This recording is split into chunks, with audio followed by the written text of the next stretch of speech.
श्रीराम समर्थ. प्राध्यापक कवी बेलसरे लिखित सद्गुरू श्री ब्रह्मचैतन्य गोंदवलेकर महाराजांच्या चरित्रामधील पुढील भाग क्रमांक 65. आपल्या मंडळींपैकी कोणी मनुष्य अंगी योग्यता नसताना बुवापणाचे ढोंग आणू लागला तर श्री महाराज लगेच त्याला कडक निषेध करीत आणि त्यास परत मार्गावर आणीत.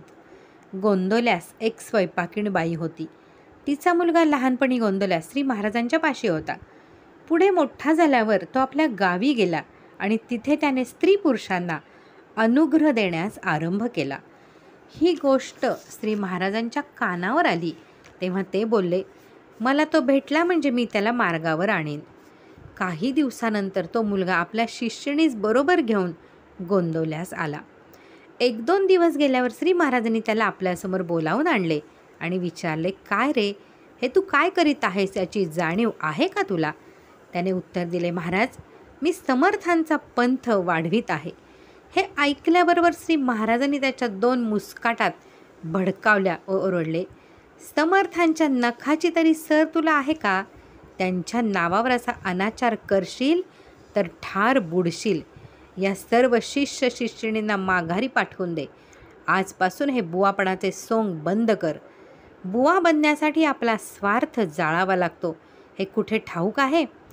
जगाला मार्गाला लावणे हे फार मोठ्या माणसाचे काम आहे. तुझ्यासारख्याने नामस्मरण करावे आणि प्रामाणिकपणे पोटाला मिळवावे. लग्न करून सुखाने प्रपंच करावा. अशा रीतीने त्यांनी त्याचे बुवापणाचे बंड मोडून टाकले. गोंदवल्यास त्यांच्याकडे येणाऱ्या प्रत्येक माणसावर श्री महाराज पोटच्या मुलाप्रमाणे प्रेम करीत. एका वर्षी दिवाळीला पुष्कळ मंडळी गोंदवल्यास जमली. कर्नाटकातून श्री ब्रह्मानंद देखील बरीच मंडळी घेऊन आले होते. दिवाळीच्या दिवशी सकाळी श्री महाराज स्वतः पहाटे उठले आणि त्यांनी लवकर पाणी तापवण्याची व्यवस्था करून सर्वांना आपल्या हाताने स्नान घातले. नंतर सर्व मंडळींनी त्यांना स्नान घातले.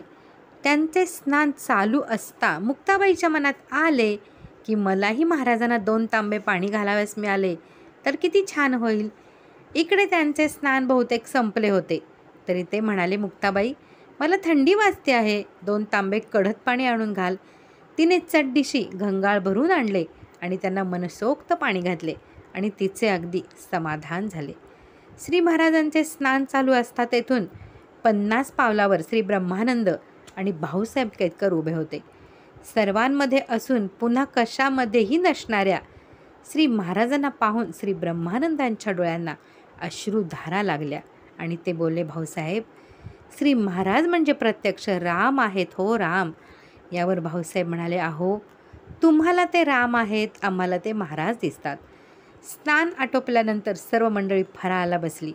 मध्ये श्री महाराजांचे पान आणि दोन्ही बाजूला मंडळींची पाने मांडली होती. अशी पुष्कळ मंडळी बसलेली पाहून श्री महाराजांच्या डोळ्यांना एकदम प्रेमाने पाणी आले आणि ते म्हणाले, ज्याप्रमाणे बाहेरगावी गेलेली मुले दिवाळीला बापाच्या घरी जमतात तसे तुम्ही सर्वजण मला दिसता.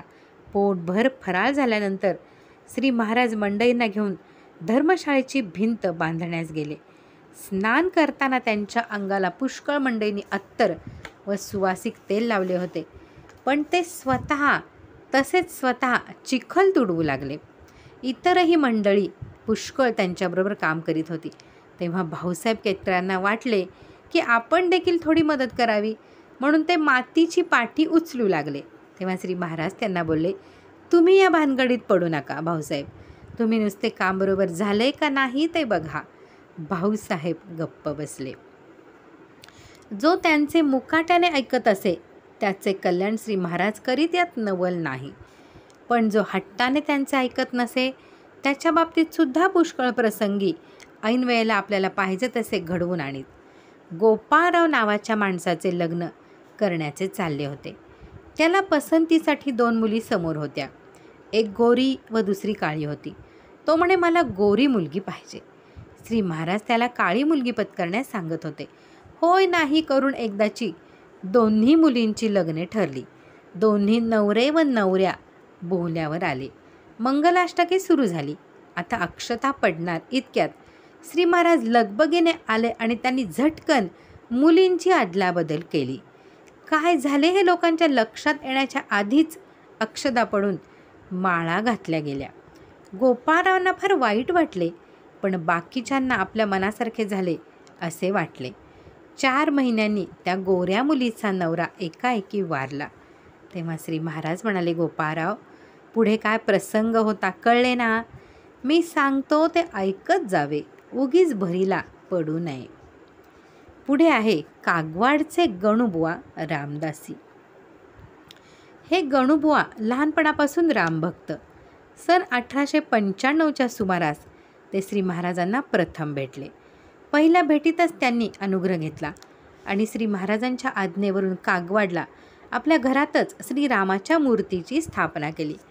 ते गृहस्थाश्रमी होते, तरी प्रपंचात त्यांचे फारसे लक्ष नसे. त्यांना रामाच्या सेवेची विशेष आवड होती. ते वारंवार गोंदवल्यात जाऊन श्री महाराजांचे दर्शन घेत. एकदा त्यांच्या मंदिरातील श्री हनुमान मूर्ती भंग पावली. गणूबुवांना फार वाईट वाटले, काय करावे हे सुचेना, म्हणून ते गोंदवल्यास गेले आणि श्री महाराजांना म्हणाले, महाराज, श्रीरामापुढे मारुतीराय नाही हे मला बरे वाटत नाही. आपण स्वतः कागवाडला येऊन हनुमंताची स्थापना करावी. यावर श्री महाराजांनी उत्तर दिले, सत्य सत्य, मी तुमच्या घरी येईन बरे, तुम्ही स्वस्थ असा. आज निघू उद्या निघू असे करता करता 2 महिने उलटून गेले, तरी श्री महाराजांचे निघण्याचे चिन्ह दिसेना. तेव्हा गणूबुवांनी उपवास करण्यास आरंभ केला.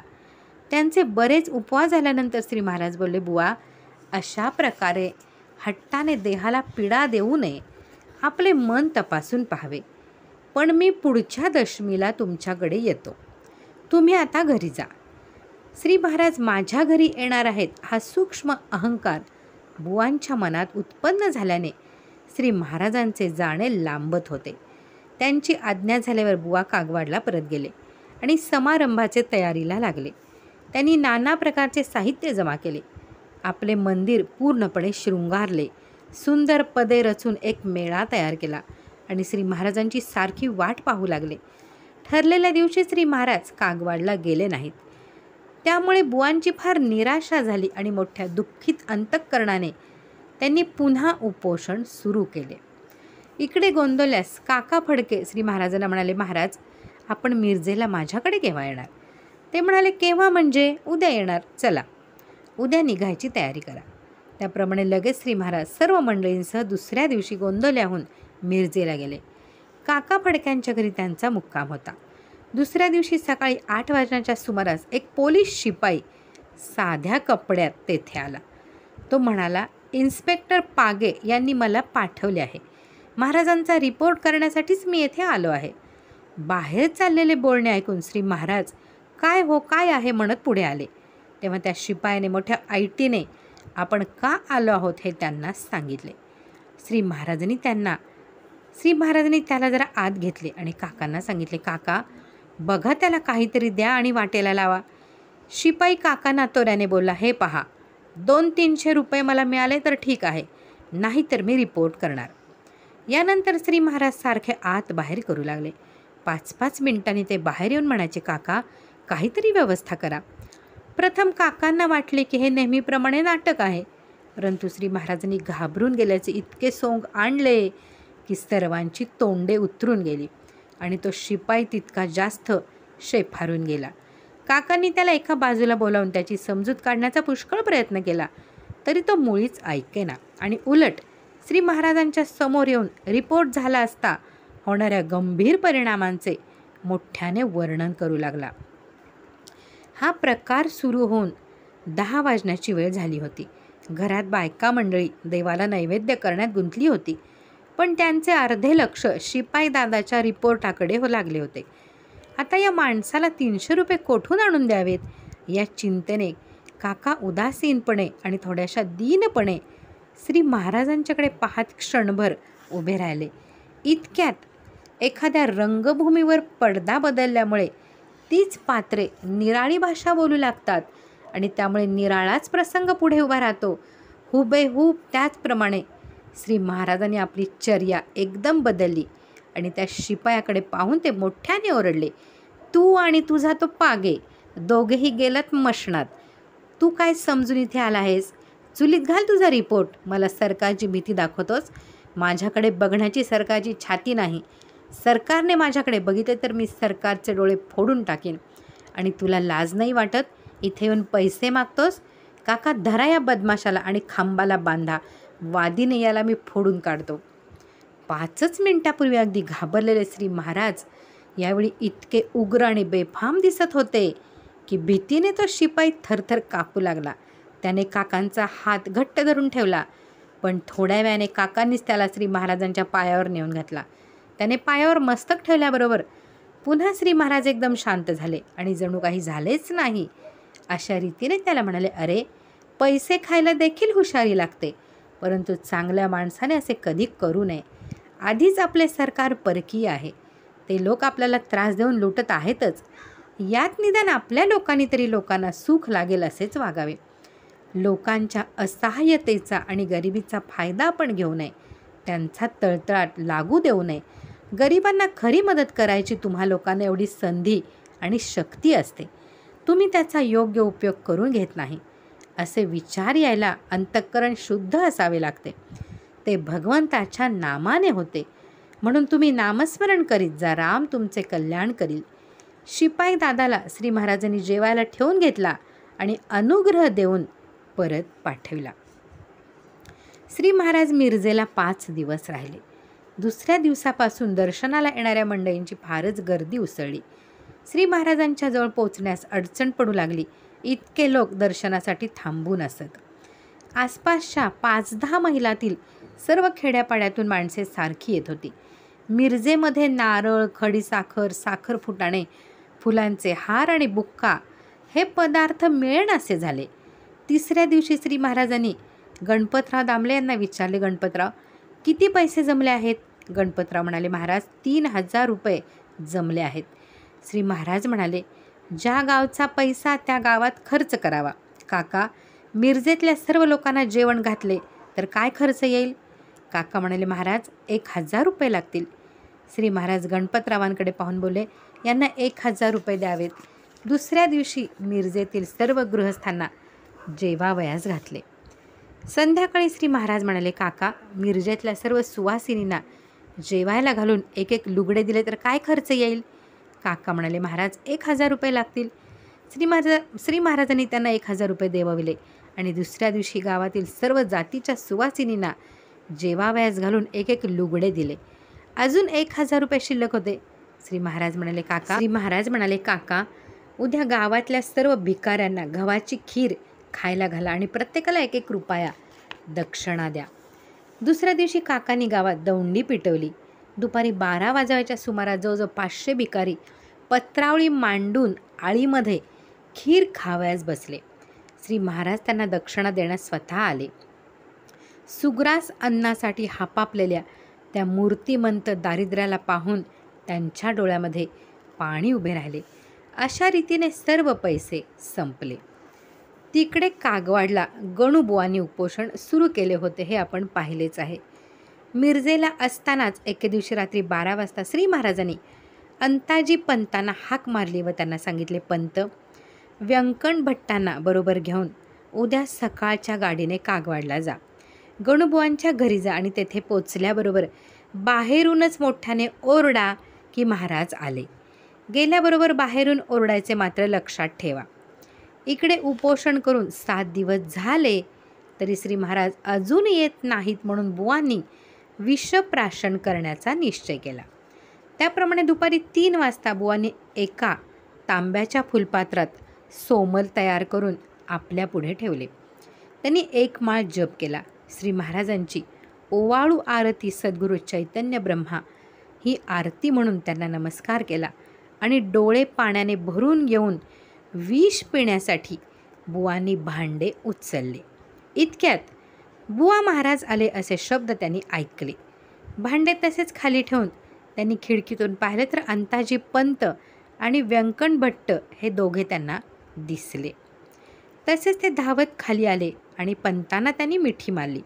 थोड्या वेळाने भावनेचा भर ओसरला आणि आपण केवढे भयंकर कृत्य करीत होतो, पण शेवटी श्री महाराजांनीच आपल्याला त्यातून किती चातुर्याने वाचवले याची जाणीव बुवांना झाली व ते मोठ्याने रडू लागले. व्यंकण भट्टांनी ते विष मोरीत ओतून दिले आणि सांगितले, बुवा, तुम्ही काळजी करू नका, आम्हाला मुद्दाम पुढे पाठवले आहे. महाराज उद्या येणार आहेत. जमलेले सर्व पैसे खर्च करून झाल्यावर श्री महाराज मिरजेच्या स्टेशनवर आले. प्लॅटफॉर्मवर एक खुर्ची टाकून ते बसले होते. गाडी येण्यास अवकाश होता. इतक्यात कोल्हापूरची मंडळी आली आणि त्यांनी कोल्हापूरला येण्याचे आमंत्रण केले. सांगलीची मंडळी आली व त्यांनी सांगलीला येण्याचे आमंत्रण केले. जमखिंडीची मंडळी आली व त्यांनी जमखिंडीला येण्याचे आमंत्रण केले. सर्वांना श्री महाराज म्हणाले, आपण असे करू की ज्या बाजूची गाडी पहिल्याने येईल त्या बाजूला प्रथम जाऊ. त्यांना कागवाडला जायचे होते आणि बेळगावकडील गाडी पहिल्याने आल्यामुळे सर्व मंडळी तिच्यात बसली. श्री महाराज शेटबाळला उतरले तेव्हा गणुबा सर्व लोकांना घेऊन त्यांना सामोरे आले. सर्वांनी साष्टांग नमस्कार घातले. कागवाडात रस्त्यावर सडे टाकून रांगोळ्या घातल्या होत्या. ताशे वाजंत्री वाजत होती. भजनी मंडळी टाळ वीणा घेऊन नाचत होती. मेळे टिपऱ्या वाजवीत व गोड पदे म्हणत चालले होते. खुद्द गावामध्ये सुवासिनींनी श्री महाराजांच्यावरून ओवाळून टाकले आणि आरत्या ओवाळल्या व मंदिरापाशी आल्यावर बुवांनी त्यांच्यावर गुलाबाची फुले उधळली. कागवाडात नवीन जीवन संचारल्याप्रमाणे वाटू लागले. तो एक मोठा उत्सवच झाला. बुवांनी 200 माणसांचे अन्न शिजवले होते, पण दर्शनाला येणाऱ्या प्रत्येक माणसाला श्री महाराज जेवून जाण्यास सांगत होते, म्हणून जवळजवळ 1000 लोक जेवून गेले. मिरजेप्रमाणे येथेही फार गर्दी झाली. बाजारात नारळ मिळेना. दर्शनास येणाऱ्या प्रत्येक माणसाला श्री महाराज अत्यंत शांतपणे व गोड वाणीने भगवंताचे नाम घेण्यास सांगत होते. यातील पुढील भाग आपण पुढे पाहूयात. श्रीराम जय राम जय जय राम.